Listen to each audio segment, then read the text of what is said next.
ਕੀ ਨਾਂ ਹੈ ਤੁਹਾਡਾ? उवैस फातिमा। कित्थों आए जे?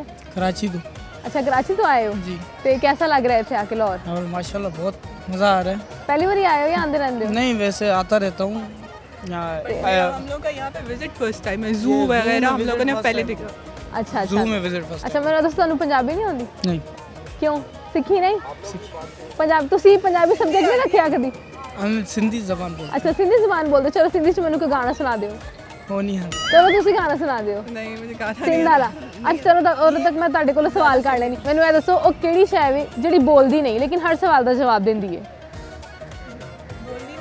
ਬੋਲਦੀ ਨਹੀਂ ਲੇਕਿਨ ਹਰ ਸਵਾਲ ਦਾ ਜਵਾਬ ਦਿੰਦੀ ਹੈ। ਕਿਤਾਬ। Very good. ਅੱਛਾ ਹੁਣ ਤੁਸੀਂ ਮੈਨੂੰ ਇਹ ਦੱਸੋ ਉਹ ਕਿਹੜੀ ਚੀਜ਼ ਹੈ ਜਿਹੜੀ ਲੋਹੇ ਨੂੰ ਵੀ ਖਾ ਜਾਂਦੀ ਹੈ? ਜ਼ਾਂਗ। ਹਾਂ ਵੈਰੀ ਗੁੱਡ। ਇਹ ਕੁੜੀ ਮੈਨੂੰ ਬਹੁਤ ਇੰਟੈਲੀਜੈਂਟ ਲੱਗ ਰਹੀ ਹੈ। ਅੱਛਾ ਤੇ ਕੀ ਆਪਸ ਚ ਕੀ ਹੋ ਤੁਸੀਂ ਦੋਵੇਂ? हम बहन भाई हैं, दोस्त कजन्स हैं। ਅੱਛਾ ਕਜ਼ਨਸ ਹੋ ਤੇ ਤੁਸੀਂ ਵੱਡੇ ਹੋ ਕਿ ਛੋਟੇ ਹੋ? मैं वड्डी। ਵੱਡੀਆਂ ਤੇ ਕਦੀ ਇਹਨਾਂ ਨੇ ਕੁਝ ਸ਼ਰਾਰਤ ਕੀਤੀ ਹੋਵੇ ਤੁਸੀਂ ਲਾਈਆਂ ਹੋਣ? बहुत ਸਹੀ ਠੋਕਦੀਆਂ ਨੇ।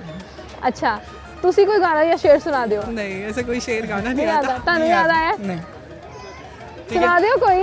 नहीं आने तारीफ कर दो लाहौर की तारीफ। हाँ लाहौर नहीं, से आके कैसा माशाल्लाह। लग रहा है? माशाल्लाह बहुत अच्छा बना हुआ है। हमें बहुत खुशी हुई आके, वरना हमारा फर्स्ट टाइम विजिट था। टू बी ऑनेस्ट बहुत अच्छा बना हुआ है, बहुत खूबसूरत।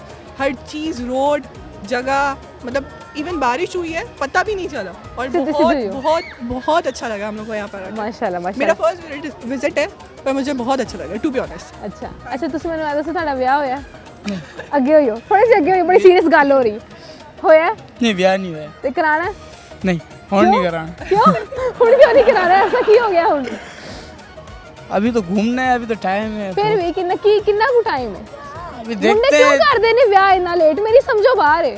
अभी देखते हैं जब तक घूमेंगे, जब दिल भर जाएगा घूमने से तो फिर कर लेंगे। ਕਿੱਡਾ ਖਤਰਨਾਕ ਮੁੰਡਾ ਹੈ। ਅੱਛਾ ਤੇ ਵੈਸੇ ਕੈਸੀ ਕੁੜੀ ਚਾਹੀਦੀ ਹੈ? ਕਿਹੋ ਜਿਹੀ ਹੋਣੀ ਚਾਹੀਦੀ ਹੈ? ਕੋਈ ਆਈਡੀਅਲਾਈਜ਼ ਤੇ ਕੀਤੀ ਹੋਏਗੀ? बस सांस चलती है।